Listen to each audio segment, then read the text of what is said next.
Indian martial arts sports असोसिएशनचा गुरुपौर्णिमा कार्यक्रम संपन्न. पत्रकार उत्कर्ष समिती महाराष्ट्र खजिनदार आवाज कोकणचे प्रतिनिधी व इंडियन मार्शल आर्ट्स स्पोर्ट्स असोसिएशनचे महाराष्ट्र अध्यक्ष शैलेश ठाकूर व त्यांचे विद्यार्थी कोहलीकोपर गावाजवळ असलेल्या डोंगरावर निसर्गाचा आनंद व ट्रेकिंगसाठी गेले होते.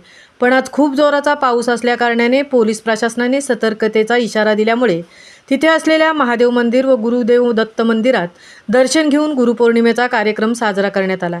या कार्यक्रमासाठी सानिका ठाकूर, सलोनी ठाकूर, पीयूष धायगुडे, ओमकार गोरे, अनुज नलावडे, हर्षद पाटील, आर्यन शेखावत, सिद्धेश पालवे, राखी शेखावत, अनघा नलावडे, ऋतुजा बोरकडे, साहिल खान, शंभूराजे एडगे या सर्वांनी इंडियन मार्शल आर्ट्स स्पोर्ट्स असोसिएशनचे महाराष्ट्र अध्यक्ष व senior coach Shri Shailesh Thakur sir यांना गुलाब पुष्प देऊन वंदन करण्यात आले. महामुंबईसह मिलिंद खारपाटील, पनवेल.